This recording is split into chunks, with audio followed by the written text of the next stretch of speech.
The building was large and, I must admit, impressive.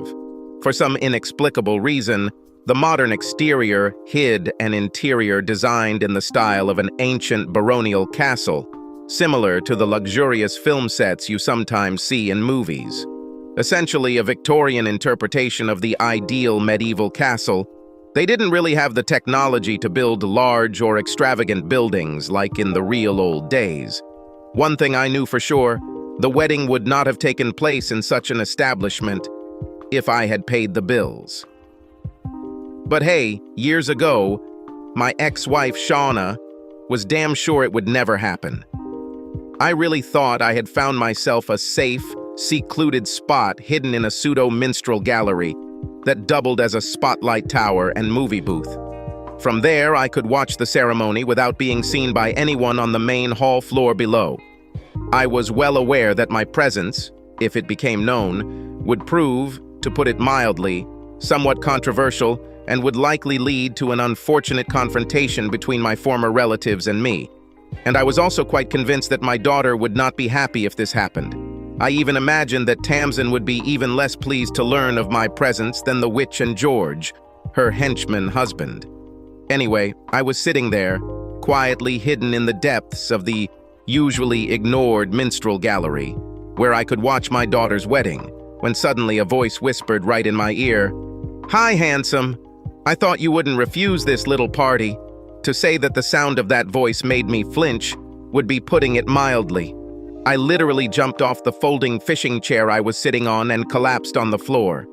Yes, I thought that if I sat crouched on this little stool and watched the ceremony between the parapet bars, there would be less chance of anyone noticing me. The noise that the little aluminum chair made as it fell and then skidded across the stone floor of the minstrel gallery was such that any chance of my presence remaining a secret instantly evaporated. From my new position, lying on my back on the floor, I looked up and saw Trouble towering over me. My daughter's aunt, looking very embarrassed, made frantic apologetic gestures with her hands towards the hall below. Megan, or Trouble, as I humorously nicknamed her in our younger years, was, at least at the time, my ex-wife's mischievous little sister. Megan was so often the bane of our courtship years. A glance between the parapet bars told me that my refuge had suddenly become the center of attention of almost everyone in the building. Bride, groom, priest, photographer, choir, cameraman, and about most of the parishioners. They all looked at Megan with an irritated and somewhat puzzled expression on their faces. So I laid out as far as I could on the floor and prayed that none of the bastards would spot me. Megan then, signaling that the service could continue, picked up my little stool and delicately plopped her pert ass on it.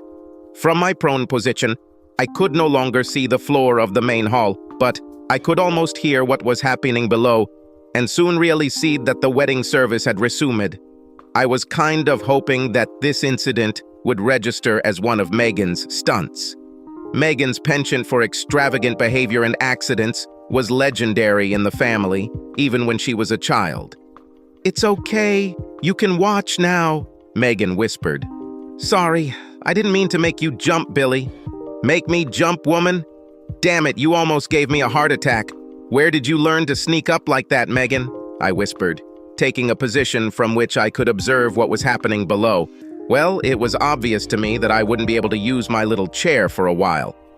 "Oh, I kind of picked it up as a kid, sneaking up on a couple of lovers I once knew." She looked down and winked at me. "You are a cheeky little monkey." "Not so little anymore, Billy boy. Just watch your step, otherwise you might end up raped." "Oh no, I won't, Megan. I'm leaving this damn hellhole by train at 4:30. Megan looked down at me again. She made a strange, but strangely familiar gesture with her eyes, which seemed to me to imply, "Do you think so?" And then she pointed to the service below, effectively informing me that the conversation was to pause until the ceremony was completed. I've always liked Shauna's little sister. Yes, she was a real pain in the ass at times during Shauna and I's courtship. But Shauna was always less tolerant of Trouble's antics than I was. Megan always struck me as basically a good-hearted child who demanded attention. There was a good 4 years difference between the two sisters, and this was a cause for contention. I always assumed that Megan simply didn't understand that her older sister and I certainly needed a little privacy from time to time. The service ended. I did my best to get a good look at the groom as he led Tamsin out of the hall. The viewing angle made this difficult if I wanted to stay out of sight. From what I could tell about this guy, he seemed decent enough. Luckily, everyone seemed completely focused on the bride and groom, so I don't think anyone even glanced at the minstrel gallery again. But the moment the motorcade disappeared from view below us, Megan began trying to pull me to my feet. "Come on, Billy, it's time for us to go down to the dining room." I struggled against Megan's desperate tug on my arm, trying to stay safely out of sight until all the guests had left the room. "Megan, there's no way in hell I'll show up at this party. Lord, I'll end up in prison. Don't be stupid, Billy. This is your own daughter's wedding. Why would the police arrest you?" "Well, for starters, there's this damn restraining order." I exploded. "No, Billy, Shauna is now dead, and she is the only one mentioned in this restraining order. When he killed her, this order instantly became invalid." "What do you mean when you say he killed her?" I demanded, almost jumping to my feet. "It was a car accident, wasn't it? Billy, that damn asshole always drove like a goddamn idiot, and still does for that matter. This weirdo was a disaster waiting to happen every time he got behind the damn wheel. Do you have any idea how fast he was driving that day?" "I know very little about this, Megan. I saw skid marks on the road, Billy. That evening, he drove like a fucking idiot, like always. I just can't understand how he wasn't brought to justice for my sister's murder. Even Tamsin knows who is to blame for her mother's death. You probably noticed that he wasn't there today. He wasn't invited." "I wasn't there either, Megan." "No, you were a detour. I just couldn't find you to tell you about it. Look, my invitation says, Miss Megan Stone and guest. No reservations or anything. Guess who was supposed to be my guest?" I laughed out loud. "You've got to be kidding me, Megan. For me to show up at the Stones' wedding? There was already one attempt. And remember, girl, how it turned out in the long run. The fact that my sister was a stupid cow has nothing to do with this, Billy. You are Tamsin's father and, God, you should have been handing her over to her fiancé today, not her grandfather. Anyway, you and I are going to an appointment together, and I don't want to hear any crap about restraining orders. My Uncle Albert has assured me that there is no legal reason why you should not be present as my guest. In fact, he thinks it's a damn good idea. You know he was always there for you, even when things got confusing." "I was kind of surprised why the old scoundrel didn't introduce Shona," I commented. "Look, Billy, if my Uncle Albert thought he could get away with this, I'm damn sure he'd represent you for free. He was not at all impressed with my sister's behavior at the time, and he actually blamed her. And my mom and dad for it. He pointedly refused to represent Shauna's interests. As far as I know, since then he and my mother have not said two polite words to each other. The only time I saw them in the same room together was at Shauna's funeral. I think Uncle Albert was a little disappointed that you didn't show up that day. I wasn't even in the country, Megan. I provided security for a film crew, filming the fauna and flora of South Georgia. After these people were trapped by the Argentine invasion, well, they prefer to have me and the ship nearby if possible. In any case, I knew nothing about Shona's incident until we returned to the UK 3 months after her funeral. In Falmouth, I ran into Toby, or whatever his name was, and he told me about the accident. Listening to my explanation, Megan pulled me to my feet and was busy brushing the dust off my suit. "Come on, Billy," Megan continued. "Let's go down to the reception before the group of greeters disperses." I knew from the way Megan grabbed my hand tightly that, whether I supported the idea or not, Megan had decided that I would attend my daughter's wedding reception. Against my better judgment, I guess I seemed to admit defeat. I have to say that this was probably solely due to the considerable amount of alcohol I had consumed over the previous 24 hours. This clouded my judgment just enough to allow me to agree with Megan's wishes. Okay, let me explain better. When Shauna and I first broke up, I have to admit that I didn't handle the situation as well as I could have. I actually ended up spending more than a few days as a guest of the U.S. authorities, or at least local law enforcement, when I took on a little administrative work, retribution. I gave the new man in Shauna's life a little thrashing. It could be a spur-of-the-moment and somewhat satisfying exercise. But it turned out to be very wrong in the long run. The confrontation didn't end the way I expected, and the argument resulted in me getting a solid kick in the ass. You see, unfortunately, somehow Shauna got involved in the whole thing, which led to her ending up in the nearest emergency room. Hence my imprisonment and numerous court orders issued in both US and UK jurisdictions, permanently banning me from coming within a mile or so of Shauna's whereabouts. Almost. Be that as it may, I can assure the reader that I personally have never laid a finger on my errant wife. Well, at least not as far as I know. I'm sure this statement will probably make a little more sense to you later. Where did I stop? Oh yeah. Anyway, after the courts had their way, I found myself an ex-con and labeled a bully and a wife-beater. And after a fight, my parental rights to our daughter Tamsin were unceremoniously terminated. By the way, almost all of this happened while I was still in prison in the US. Not a very pleasant experience, I can assure you. Keep in mind, there was nothing fun in my life at that time. The ex-con label didn't help much in my work career either. Try to get a US work visa with a track record like this. Although all this did not stop Shauna, with the assistance of the British legal system, from demanding financial support from me for Tamsin until the child turned 18. Not very proud, but I have to admit that after the system kicked my ass so effectively, I found solace in drinking for a while.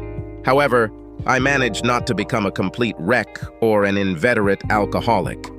But that probably depended more on my inherited biological makeup rather than any mental will, if you know what I'm getting at.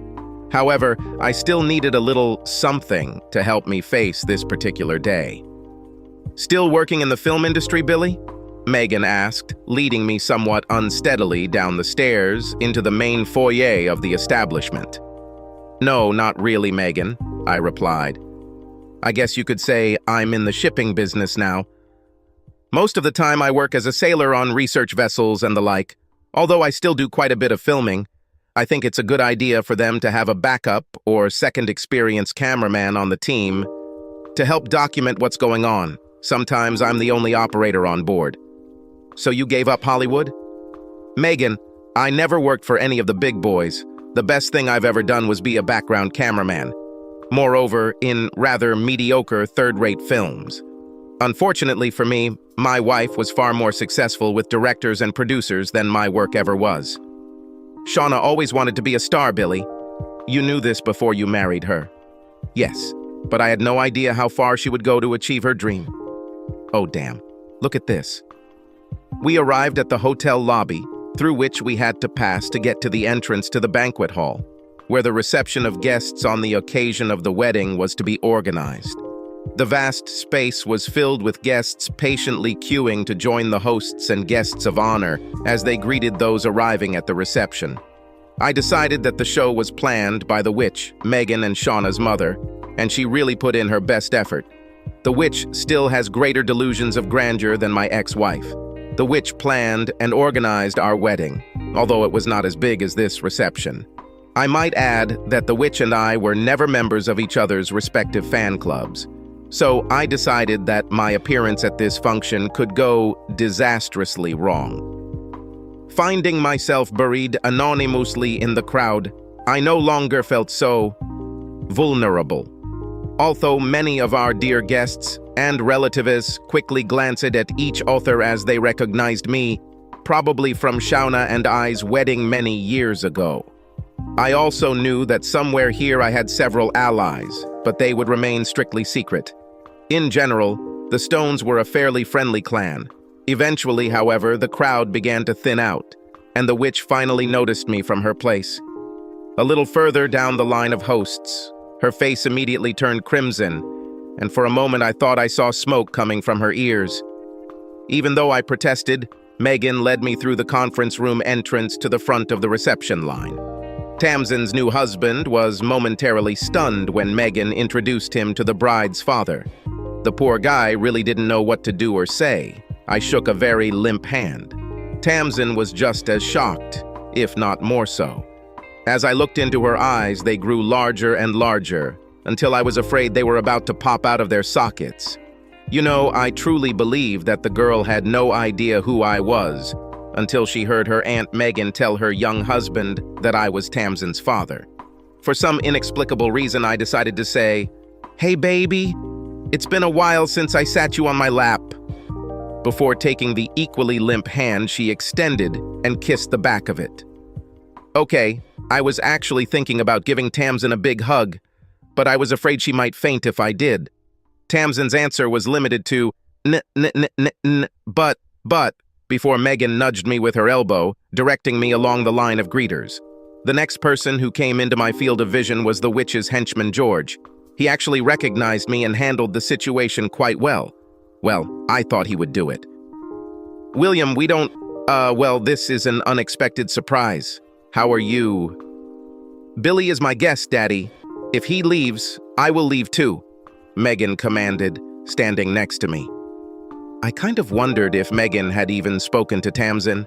It seemed to me that there was simply no time for this. "I wasn't going to suggest that, Megan," answered the old brat. "Of course, William is welcome here today. I'm just surprised he ended up in the country. Your mother assured me that he is currently working somewhere on the other side of the globe." "I worked in Antarctica, sir. I have no idea why I addressed this idiot as sir. Out of habit, I guess. 5 weeks ago, my ship docked in New Zealand," I told the old eccentric. "You see, Megan, your mother actually tried to contact William. I guess you got her message, William. Your mother told you she would contact William. Megan, you are very welcome here today, my boy." As he spoke, George constantly switched his attention from Megan to me and back. Whatever he said, I was sure there was no message. In the age of modern electronic communications, things are pretty good. It's just occasionally interrupted by extreme weather on the onshore platforms. So, despite all the old man's assurances to the contrary, I was absolutely sure that I had never been included in the guest list, even tentatively. I was convinced of this by the fact that my former mother-in-law had disappeared from the reception line by the time we got to her place. I kind of wondered if she'd rushed off to call the police or something. Tamsin's new in-laws were polite, pleasant, and obviously very embarrassed. They didn't look like they'd seen a ghost. It's better described as shock. Finding them shaking hands with me, personally, I would say so. It's all quite funny from my point of view, but it made me wonder what exactly they were told about Tamsin's father. Most of the other guests had no idea who I was, so as we left the reception line, we were looked at, rather with curiosity, probably because they didn't understand why Megan had decided to watch the wedding ceremony from minstrel galleries. I, like everyone else, grabbed a glass of champagne from a passing waitress and downed it in one gulp. After I grabbed the second glass, Megan told me to slow down, in no uncertain terms. Then the imposing figure of Sir Albert Stone appeared in the crowd. I was kind of wondering why Uncle Albert wasn't included in the receiving line. He was usually considered the patriarch of the whole damn clan. "William, my boy, it's so nice to see you here today. Hyacinth made me believe that you are abroad and will not be able to attend," said Albert, holding out his hand for me to shake. I can't say I ever liked that old brat.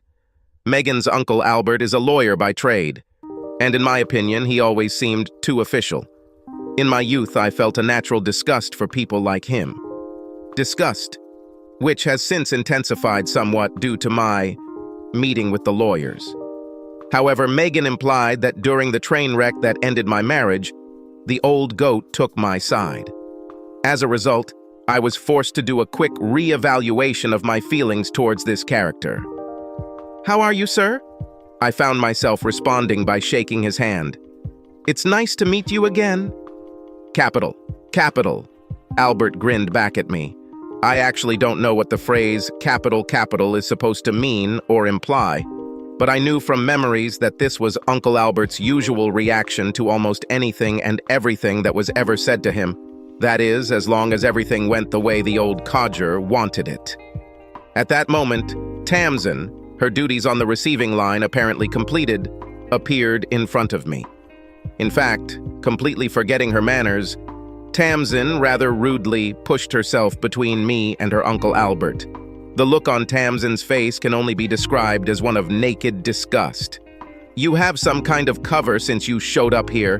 What do you need? Some kind of handout or something? Or did you just want to embarrass me?" Tamsin demanded, albeit surprisingly quietly. I suppose I should point out here that Tamsin's words and the way she phrased them were straight out of the witch's repertoire. It wasn't my daughter talking to me.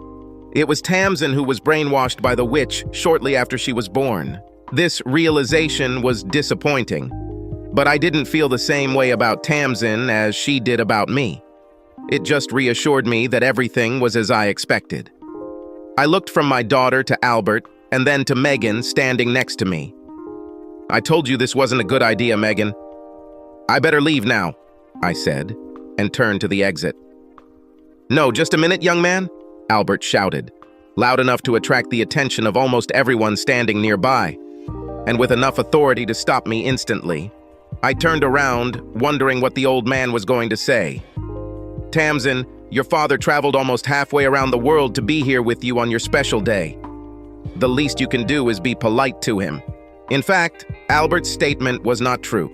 I almost always spent the summer months in the UK. Most of my work on the ship, in the available history, took place in Antarctic waters, but at this time of year, there is very little going on there. My daughter looked, I don't know, I guess you would call it puzzled.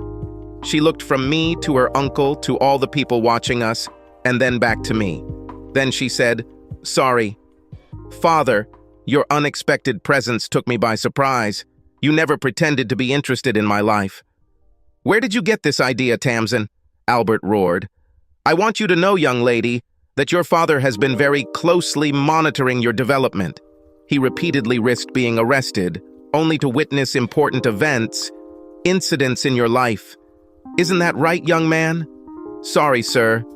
I began to answer, but Albert, moving ahead, continued to say, "Giving prizes at that damn stupid expensive school your mother insisted on sending you to.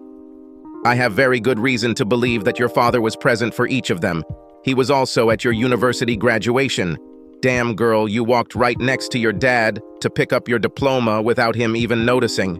He knew who you were, but you didn't recognize him. Mind you, your mother didn't find out either, which may have saved your father a visit to the local magistrate's court." "I didn't know you were there, Uncle Albert," Tamsin dared to say. "I wasn't, Tamsin. At least not as regularly as I would like. Your mother and I had our differences, you know that, but I have people who have been warily following your development all these years, and they were able to recognize your father. It wouldn't do for one of them to accidentally break your father's cover, would it? When your mother was around, your father's presence was technically illegal. I would advise you, Tamsin, to smile sweetly and forget about your imaginary differences with your father. I assure you, or rather, your father's reputation in your eyes has always been a victim of circumstances, coupled with your late mother's extremely poor judgment. Let's call a family truce for this special day, okay?" By this time, my daughter looked quite embarrassed. "If you insist, Uncle," Tamsin conceded, then added, "But I have to wonder what his motivation was for coming here today." Then Tamsin turned her back to me and walked away into the crowd. After watching her retreat, Albert turned to me. "William, I'm afraid your daughter has only ever heard a very one-sided story about her parents' divorce. And the fact that you and Hyacinth didn't see eye to eye from the very beginning made it even worse." "I was never good enough for Shauna in her mother's eyes, sir," I answered. "No one could ever be good enough for Hyacinth, William. I don't think even my brother fits that description in my sister-in-law's eyes. However, it looks like Hyacinth might throw in the towel. She's up there on the dais, obviously rearranging the seats at the top table." Sure enough, when I looked, the witch, with the help of her ever-bumbling henchman in the form of husband George, did indeed appear to be rearranging the seating arrangement. As we watched, I saw one of the photographers approach them. The witch spoke briefly with the guy, then Hyacinth was obviously pleased with her rearrangement. The small retinue left the platform. "They're getting ready for group photos, Billy. It's time for us to go," Megan quietly told me. "No, go ahead, Megan. Tamsin isn't very happy that I'm here. Besides, I would look completely out of place in photographs without that monkey tuxedo suit. It would ruin the whole aesthetic." "Billy, don't argue, Megan. I'm still on the verge of quitting. I knew this wasn't a good idea." After a few more protests, not only from Megan but also from her Uncle Albert, I was left alone and everyone went outside for a photo shoot. Much to my relief, almost all the other guests also came out into the hotel garden to participate or watch. I took the opportunity to slip onto the platform and do a little rearranging myself.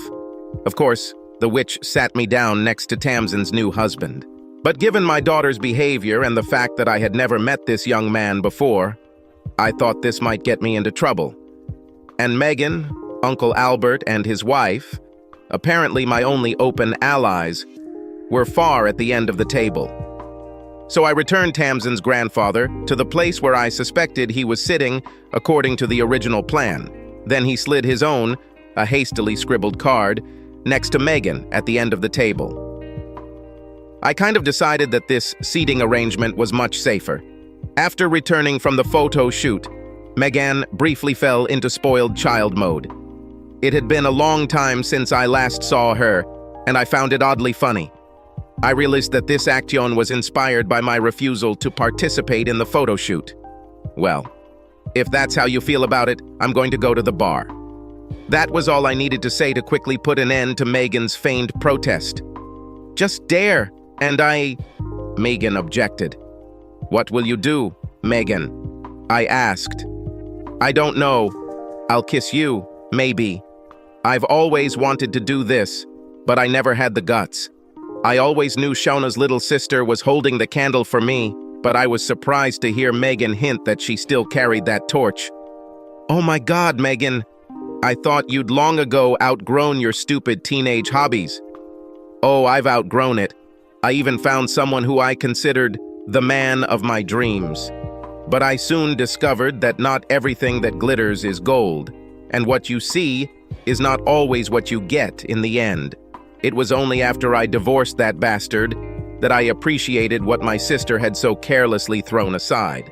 "I'm not at all sure I understand what you were trying to say, Megan." "Okay, the confused man is safe." She grinned. "Let's go. It looks like everyone is sitting down at the table."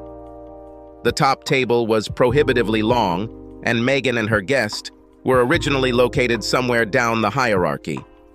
Although the witch rearranged everything, I reversed her changes, much to the old bitch's confusion. Lots of fun, as far as I could tell.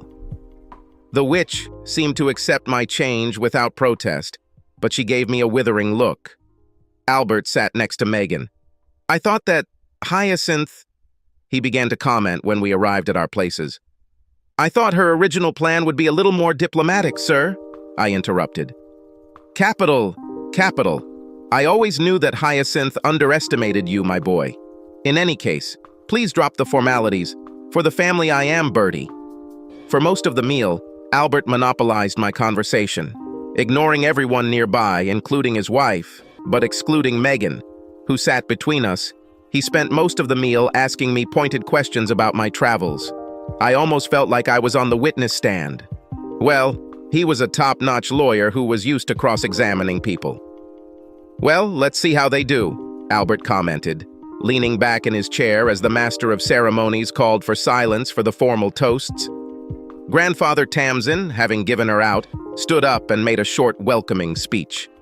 Then the old scoundrel took me by surprise by passing the word to the father of the bride to say, "What something?" and propose a toast to the happy couple. I might add that, judging by the expressions on the witches' and Tamsin's faces, his proposal was not part of the master plan and was not approved, and it was definitely not welcomed by everyone. Keep in mind, as I said, the old fool caught me off guard completely unprepared, so I was forced to quickly pull myself together and take action. In fact, I can't remember much, if anything, of what I said that day. I think he started by muttering something about unfortunate circumstances or something like that. But when I started talking about Tamsin, I came to my senses, remembering almost all the funny incidents from her life that I knew about. Anyway, it must have been a pretty good speech, and I guess it sounded pre-prepared, because I was shocked to find the whole damn room shaking with laughter. Hey, it could have been because I made such a fool of myself and they laughed at me. But even the witch's face cracked at some point during my speech. Then, remembering that I was breaking the magic 7-minute rule, yes, in fact, I had one eye on the clock, the minute hand had never moved so slowly, I proposed a toast to my new son-in-law and his beautiful bride, and then threw the ball into the groom's court. Brilliant, Billy. How long did it take you to prepare this speech? Megan asked as I collapsed in my seat. Did it sound normal? I asked, unable to believe that I succeeded. Capital, my boy, Albert echoed. You might as well make a fortune performing at after-dinner parties. Looking at Albert, I thought he knew what he was talking about when it came to after-dinner conversations, and I breathed a sigh of relief. I don't know what happened after that, but I remember what seemed like an endless stream of people jumping to their feet, reading surprisingly long and often humorless treatises. There were also toasts to every Tom, Dick, and Harry you could think of, including the Queen. I don't even know how they fit into the equation. Perhaps someone was trying to complete a seemingly endless cycle of routine speeches. I noticed that no other speaker matched the obvious excitement of my own performance. Come on, my boy, I have a small corner already chosen and reserved, Albert said as people finally began to leave the dining room. It was at this point that I began to suspect that Megan and her Uncle Albert had somehow pre-planned my day. It may have only been a rough sketch, but they clearly knew what they were doing and seemed to be working in unison. Uncle Albert's wife never said anything important to me, but she smiled pleasantly whenever our eyes met. Megan, again firmly taking me by the right hand, led me into the next room and to a table very close to the bar. Oddly enough, for a wedding reception, this table was in its own little fenced-in area, sort of like the executive area you sometimes find in high-end nightclubs. I always thought it was pretentious, and I felt out of place sitting there. A young woman, who it turned out was Albert's personal waitress, quickly appeared and took our drink orders. I noted that almost everyone else had to queue at the bar to get refreshments. Few, if any, of them managed to catch the young woman's eye while trying to place an order with her. I also noted that at the far end of the hall there was a similar fenced-off place, but it was still empty. Later, however, I noticed that the witch, her husband, and the groom's parents retired there from time to time. Soon after we were served our first round of drinks, attention began to be drawn to Sir Albert Stone. Numerous younger members of the Stone clan, some of whom I had met at my own wedding many years ago, came up to introduce their mostly charming but sometimes disgusting offspring to Uncle Albert. Then, having carefully broken their caps in front of the family patriarch, they again plunged into the anonymity of the crowd. The pointless pantomime bored me to the point of stupor and must have lasted almost an hour.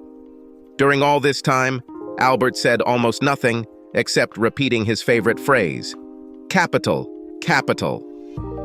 Sometimes he even added a third word, capital, for greater persuasiveness. Honestly, if all this chatter wasn't so ridiculous, this might be funny. I tried to ignore the pantomime and probably would have walked away if Megan hadn't been holding onto my hand for dear life. And unfortunately, Albert decided to make sure that all our visitors were reminded, and in some cases informed, that I am Tamsin's biological father. I truly believe that Albert's intention was to inform those who thought otherwise that he had decided to revoke my previous status as a family outcast. Whenever I tried to ignore what was happening next to me while chatting with Megan, Albert would introduce another family member, whether they already knew me or not. There was one brief break in the show of fawning as Tamsin was twirled around the dance floor by her young husband.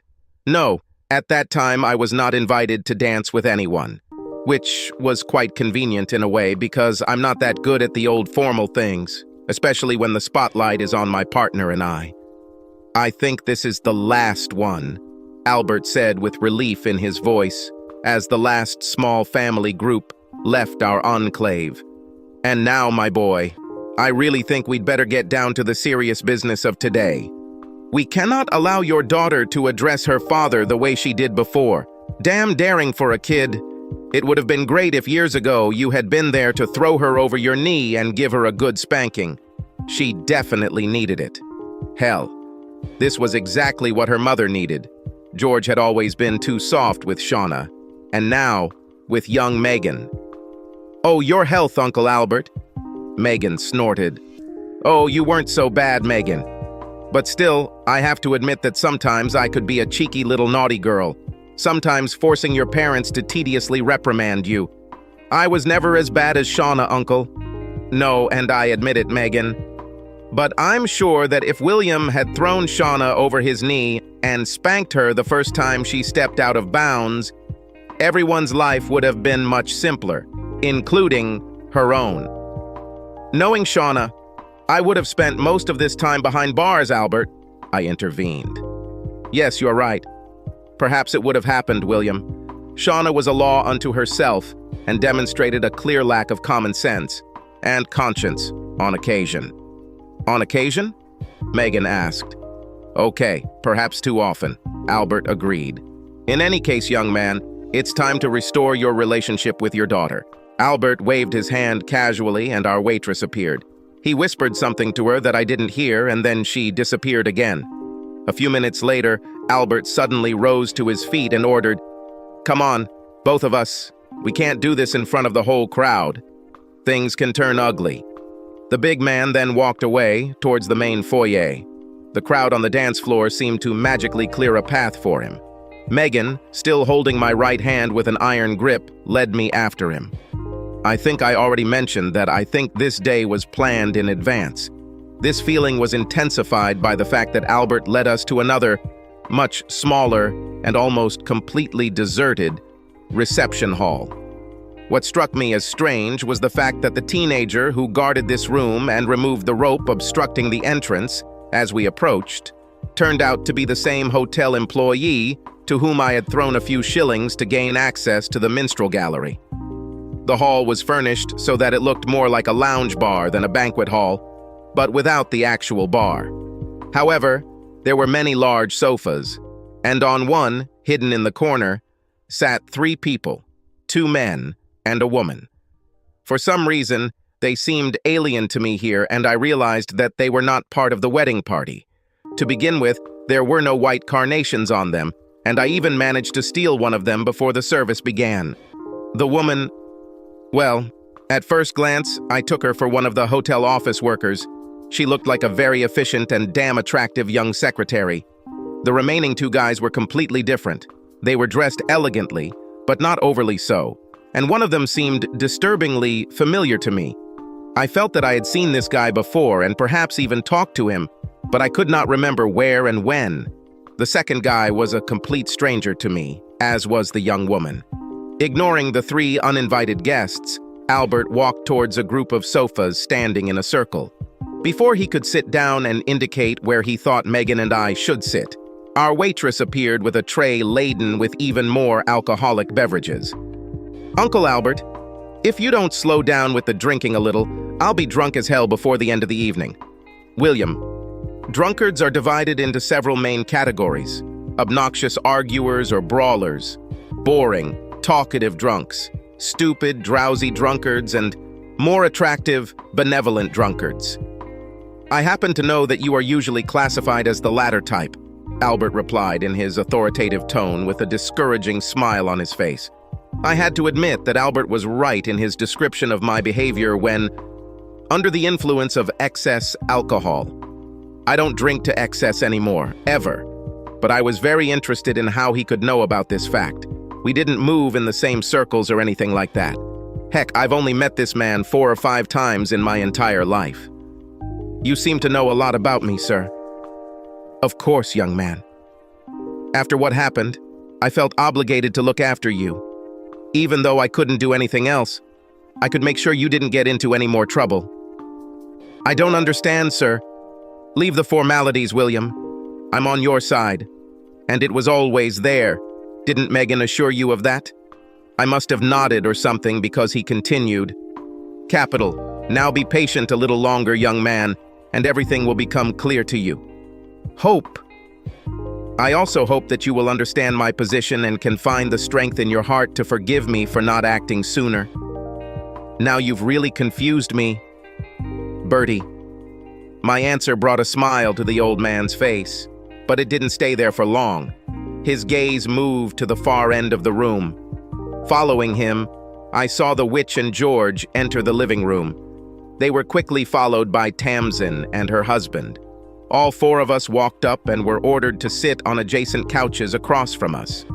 Albert's gaze then returned to the entrance to the living room. It was obvious that he was expecting someone else to join us.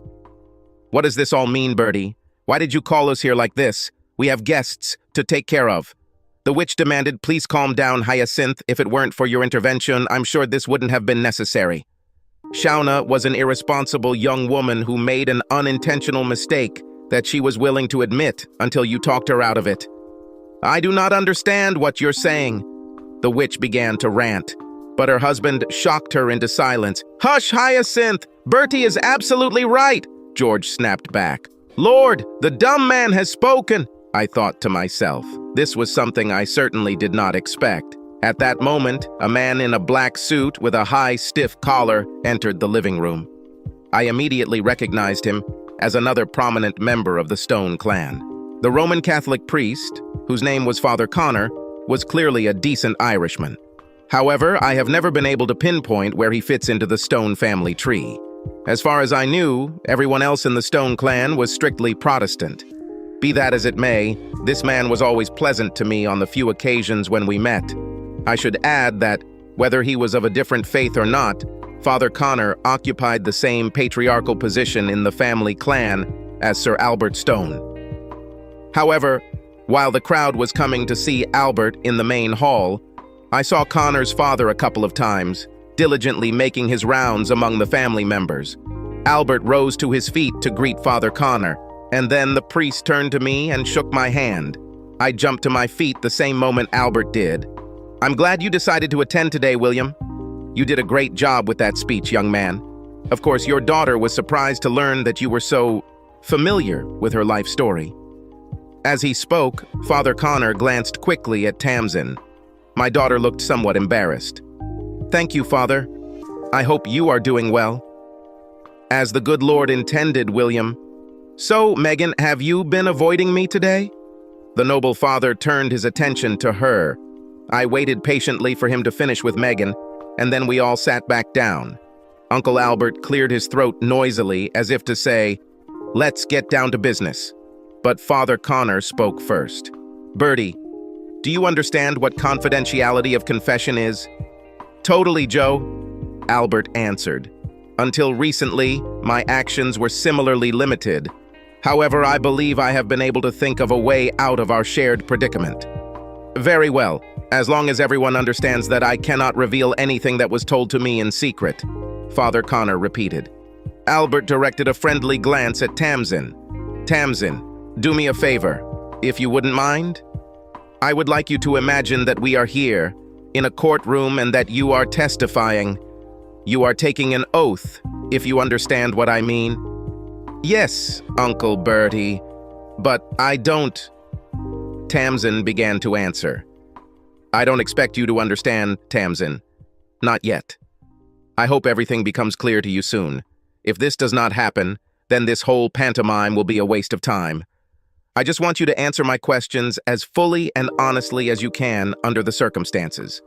What I'm about to ask you to tell me will still remain just rumors, so it won't have legal force in a proper court. So, will you do me a favor? Of course, Uncle Bertie. Right now, I would like you to tell us everything you know about the breakdown of your parents' marriage. Hey, wait, Bertie? I tried to intervene. Shut up, Billy, this is my playing field, Albert warned me.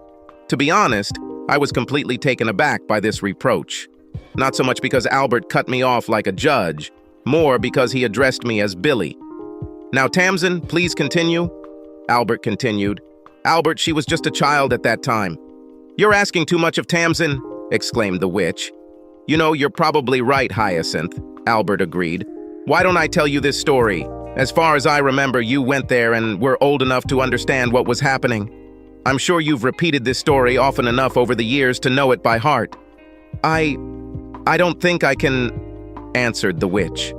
For the first time in all the time I saw her, she seemed unsure of herself and even looked embarrassed. "Oh, but I'm sure you can, Hyacinth.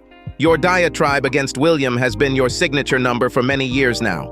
Albert's apparent attack on her grandmother stirred something in Tamsin." She suddenly straightened up. "I'll tell you," Tamsin began to say, but Albert stopped her.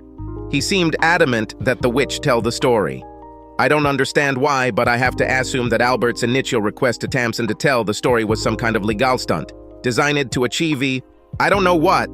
How legal minds work is often a mystery to us mere immortals. In the end, the witch relented. Although she kept her eyes off me the entire time she spoke. I'm not going to repeat Hyacinth's actual words here. Some of what she said was completely out of chronological order anyway, and much more of it was inconsequential, having virtually no meaning or relevance to the actual events of the time. However, I will try to tell the relevant points of the story as the witch told it that day. So, the witch's diatribe.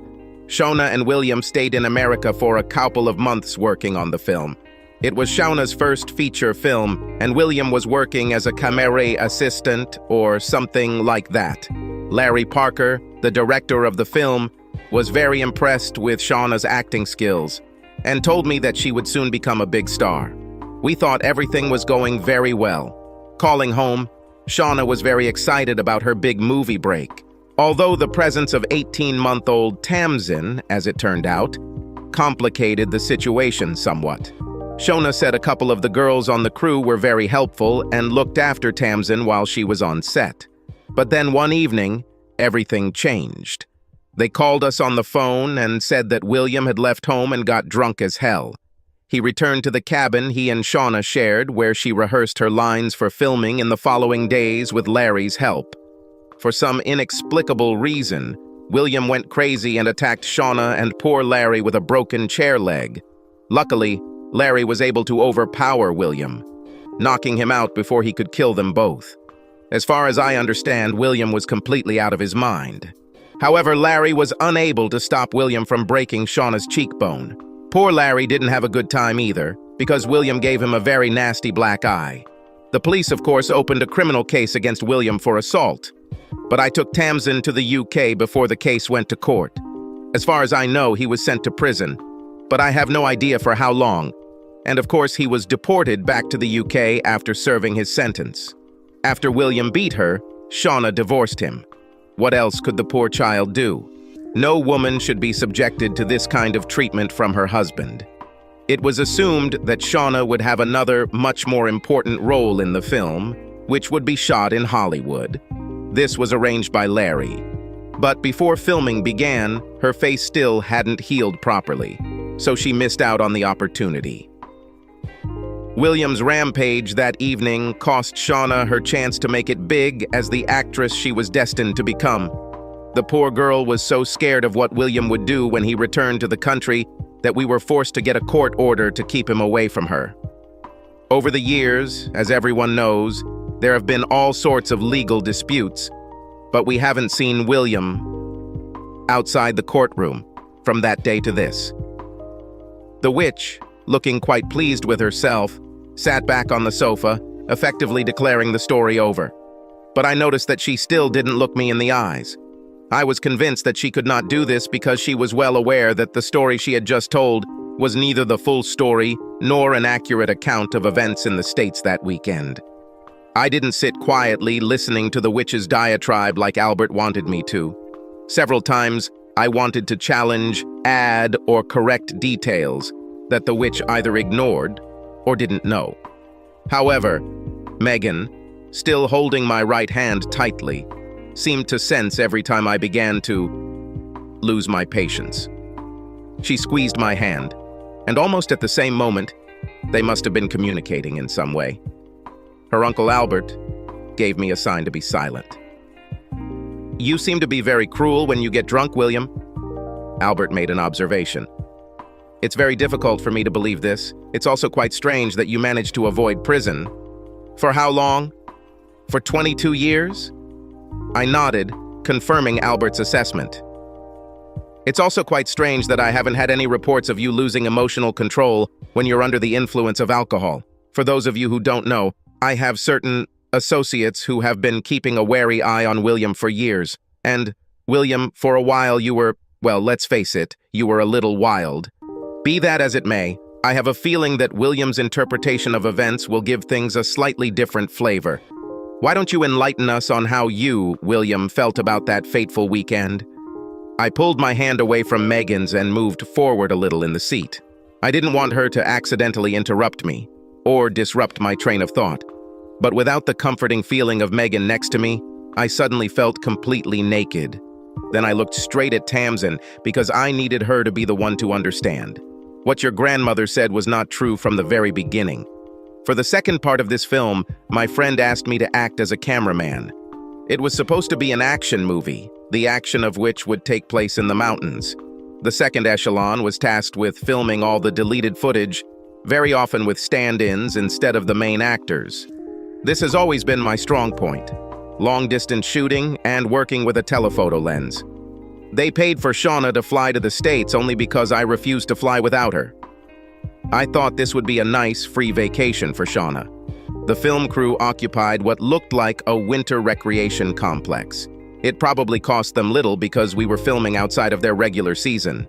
I never thought for a minute that Shauna would be asked to replace an actress who broke her leg on the first day of filming. They even had to do some creative rewriting of the script to turn a small role into a female character. Shauna had previously appeared in a couple of television commercials. Well, she was in the right place at the right time, so to speak. It was cheaper to use her than to find and then invite another actress. Oh, and they cut out her skiing scene, burnt on milk, blowing on water, if you know what I'm getting at. I was completely unaware of what was going on behind my back, although I knew that Larry Parker must have had sex with some naive young woman on the crew. That's Larry's way. He was notorious in the industry for his philandering manners.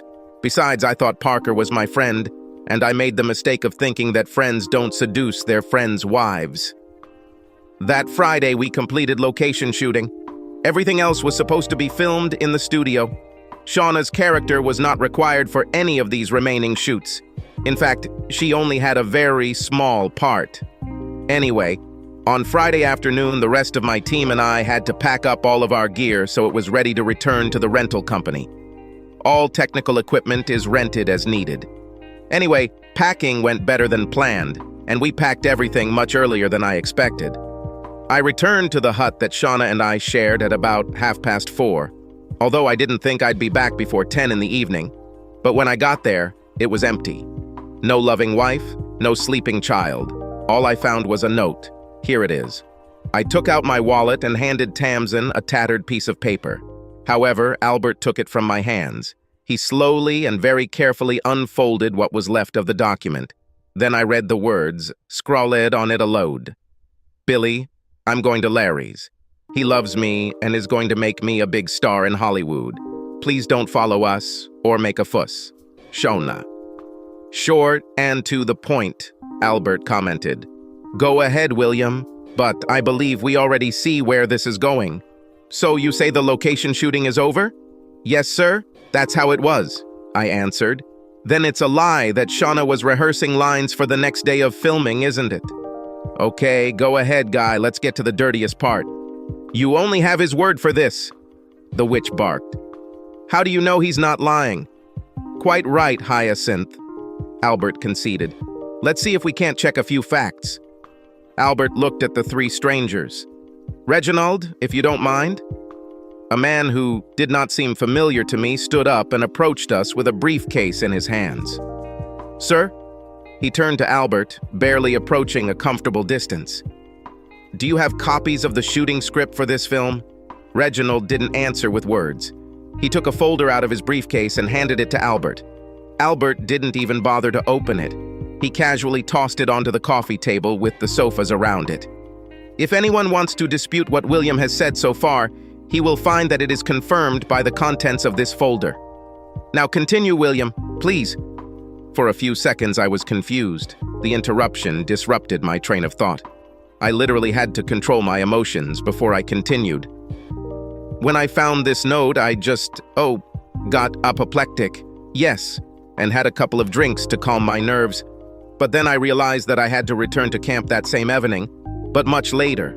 Moreover, I remembered that when we returned to the camp, I saw Larry's rental car parked in front of his cabin. Then it dawned on me that Shauna and Larry might have miscalculated, thinking they'd be long gone before I found the note. I have no idea what the smartest thing to do in such circumstances would be. I do know that I wanted to at least get Shauna to explain what game she thought she was playing. Parker, I was sure, would leave Shauna the moment he caught sight of the next stupid little slut. I really couldn't believe that Shauna had forgotten everything I told her about how this man acted. I wasn't stupid enough to introduce my wife to Parker without first preparing her. God, when the slimy bastard turned on his charm, even the damn birds flew out of the trees towards him. Anyway, I found them in the kitchen of Larry's house. I wasn't really interested in Parker. I could deal with him any time. It's not like he could hide from me for long while staying in the industry, if you know what I mean. I wanted Shauna to explain why she didn't take my warning seriously. However, Larry Parker misjudged my intentions. Other spouses may have come after him in the past.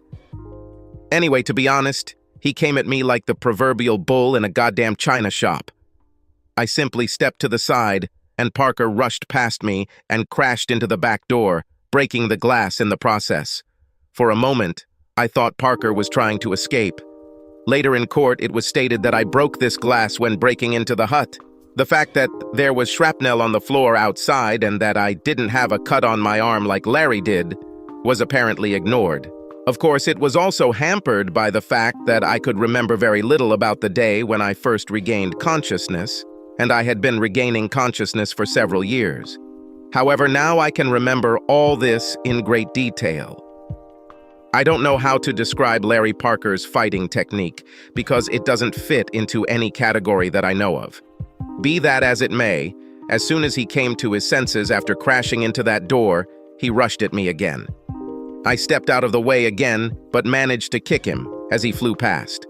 I thought it might cool him down a bit or something. Big mistake. My blow changed the direction of the exhaust of his rage. Parker slammed into Shauna, and then the two of them collapsed to the floor. Shauna was still, somewhat surprisingly from my perspective, sitting on a stool next to the breakfast bar. I believe that this must have been the very chair that did not survive the impact.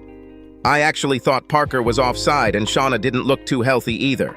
So I pulled Parker away from her and helped Shauna to her feet. I remember Shauna looking into my eyes, obviously stunned. And then the damn light went out. I woke up 4 days later and found myself confined to a hospital bed. I didn't remember anything about the day in question or the few days leading up to it. The memories returned very slowly over the next months and years. Anyway, Tamsin, these are my memories of that fateful day. Everything that has happened since then has been completely out of my control. I have no idea who hit me or with what, and I came to the conclusion that it was Larry Parker's head that broke your mother's cheekbone when he crashed into her. I assume that it was he who hit me on the head, breaking my skull, with the leg from the broken chair on which Shauna was sitting. Why they both decided to blame me for the fight, I have no idea. Ever since then, your mother, with the help of lawyers, has made sure that I can't get close enough to ask her. I heard that Larry Parker was found dead of gunshot wounds in a motel room in Los Angeles while I was still enjoying the hospitality of the U.S. prison system, so I couldn't ask him either. I strongly suspect that Parker chose the wrong wife for his bed. It seemed that Larry Parker had suddenly discovered that some Americans could be extremely possessive and quite vindictive. They can also be quite fanatical about using firearms. I leaned back on the sofa. I had nothing more to add, so as not to seem too vindictive towards the mother of my daughter. Megan grabbed my right hand again and surprised me by kissing my cheek. Tamsin sat silently and looked at me. It felt like she was trying to look straight into my brain. Then suddenly she turned her gaze to Albert. "You know what really happened, don't you, Uncle Albert? Mom told you, didn't she?" Tamsin then instantly turned her piercing gaze to Connor's father. "She told you too. She did it, my child, but like your Uncle Albert, my hands were tied, Father Connor replied. We have no right to disclose anything that is communicated to us in the strictest confidence. In my case, it's a confessional. In Albert's case, attorney-client privilege, added new husband Tamsin. This was the first time I realized that the guy spoke American. His mother and father most definitely did not speak. In the British legal system, we use a different term for it, young man. But in essence, this comes down to the same limitation of actions, Albert assured him. Tamsin, I'm sure your mother wouldn't lie to you, the witch ventured. Tamsin jumped to her feet and then glared at her grandmother with hostility. She moved so that she could look her straight in the eyes.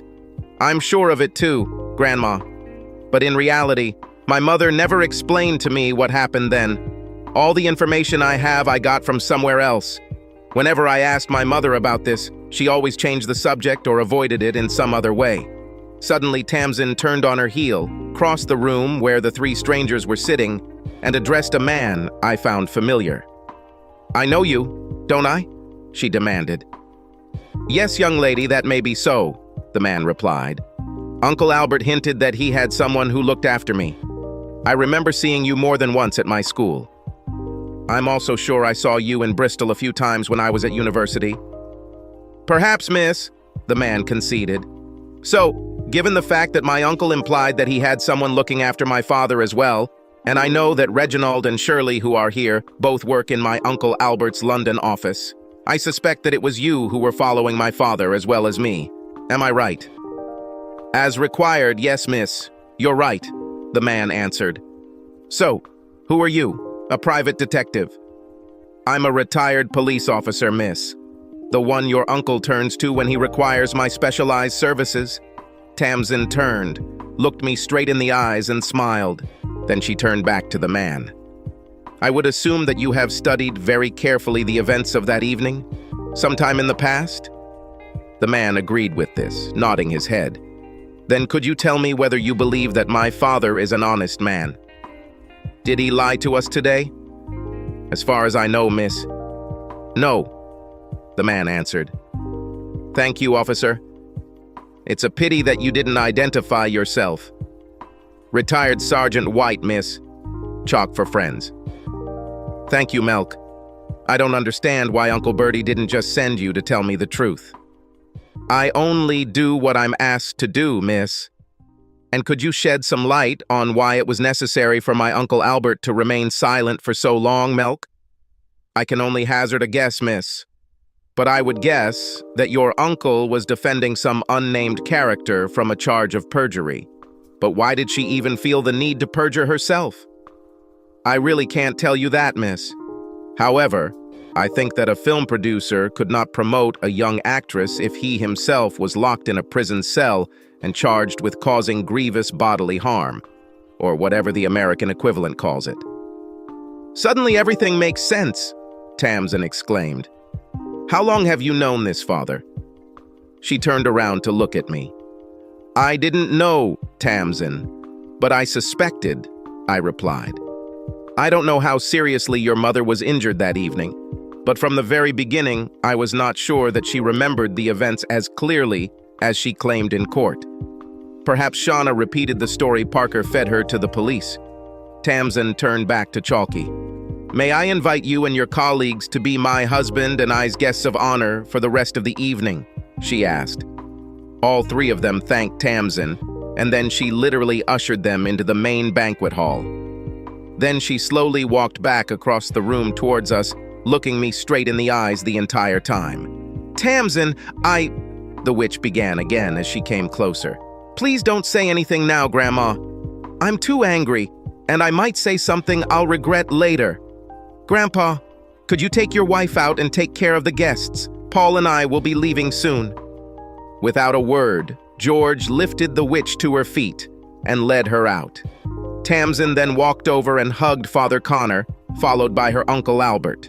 She didn't speak to them, but just hugged them. Then she turned to Megan and me. Can I get you away from my father for a moment, Aunt Megan? I'd like to talk to him alone. Then she turned to her husband. Paul, Aunt Megan loves to dance. The guy understood everything. just like Megan. Once they were out in the main banquet room, Tamsin led me the same way Megan had done all day, made our way to the hotel garden. For a very long time, Tamsin didn't actually say anything.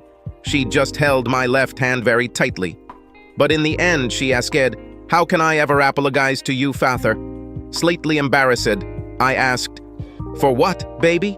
She stopped, and I turned to look her in the face. "Well, for the way I spoke to you earlier, I guess. But I feel like I need to apologize to you for a lot of things. If only I could understand exactly why, I would feel much happier. The truth is, baby, it's you who owe the apology. You and I are victims. All we need now is to make up for lost time," I replied. "You don't seem very angry, father." "I've had many years to learn that being angry doesn't do anything to improve a situation, Tamsin. And the only thing it can do is lead to some really deep shit. Believe me, we swam, we know. But Grandma, your grandmother never liked me, Tamsin, ever since your mother and I first started dating. But why? What have you ever done to upset her? I was not born, as your grandmother thinks, into her circle, Tamsin." And he looked after her daughter. Snobbery, plain and simple. Can I hope that my father will look in on me? I hope so, baby. But I won't be here all the time. Remember that most of my work is related to Antarctica. I spend most of the year there. Somehow I don't think my Aunt Megan will like this. She seems to have a slight crush on you. What happened to her husband? I seem to remember that she got married, I asked. Okay, that's not true. Megan hinted that she was married. I just wanted to get a little backstory without actually asking her. Tamsin giggled. Oh yes, I did. He was a handsome guy too, but too deft with his fists. What do you mean by that? They argued about something and he hit Megan. Lord, what did she do? Father, do you remember how Aunt Megan told you that she was bullied at school? Yes, definitely. I took her to the gym and taught her how to defend herself. Well, Megan's ex-husband felt the effects of your mentoring. He was taken away in an ambulance. Damn!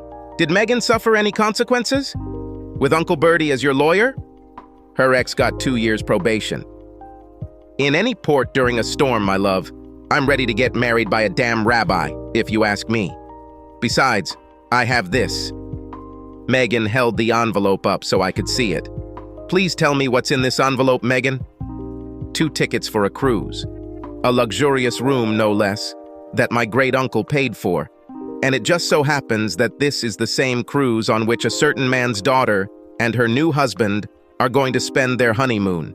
So, you can get to know your daughter over the course of a few days and we can have sex every night.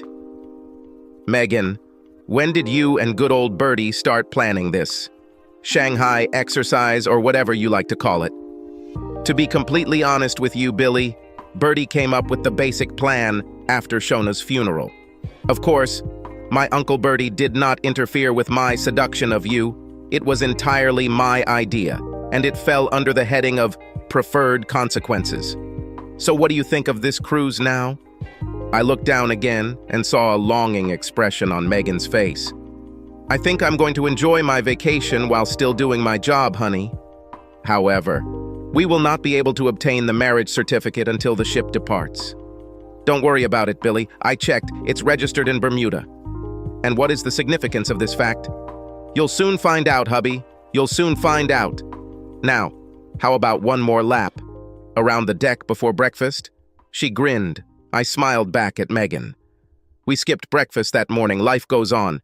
Megan and I didn't get married on a ship.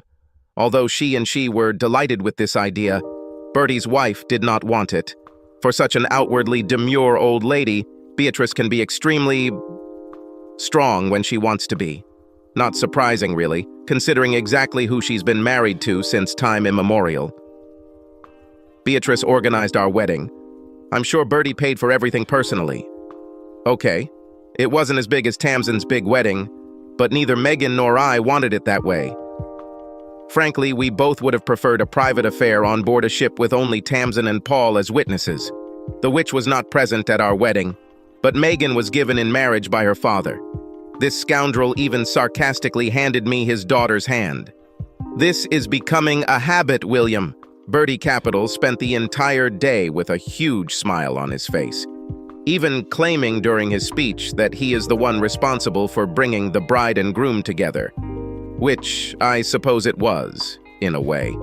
Although I do believe that, ultimately, if I hadn't snuck into Tamsin's wedding, Megan's determination would have brought us together some other way. My wife, when she knows what she wants, seems to be able to move mountains to get it. And of course, she can bend her Uncle Bertie to her will, which is no mean feat. Her only problem seems to be that Megan spends so much time thinking about things. For example, are we getting up already? Or should we take another short lap around the deck first? Which brings chaos to my work schedule, I can assure you. Again, age. I'm not as young as I used to be, no matter how much my wife chooses to believe otherwise. Yes, but I don't work in the South Seas anymore. Bertie knew someone whose brother is a commission producer in the BBC Wildlife Department. Suddenly, I discovered that Megan's phone was increasingly filled with offers to work on wildlife shoots. These are mostly UK locations too, and they are all somewhat profitable to a moderate extent. Just my thing. Megan and I decided that children were off the table. We feel the Tamsin twins will be enough for us. That's assuming he and Paul don't start a football team. We stayed in a quaint little bungalow just around the corner from Paul and Tamsin's house. In any case, a convenient distance for the stroller. And Bertie elbowed Paul and me into the local golf club. Our Sunday morning foursome became routine. Who is the fourth member? Well, of course, George. Now that he and the witch were no longer husband and wife, he had been elevated, or rather restored, in my daughter's eyes to the rank of second grandfather. Bertie, of course, perches on the highest perch. Well, being the family patriarch, what did you expect? Life goes on. Subscribe to our channel so that your second chaff doesn't cheat on you, and go ahead and listen to the next story, because this story is nothing compared to the next one.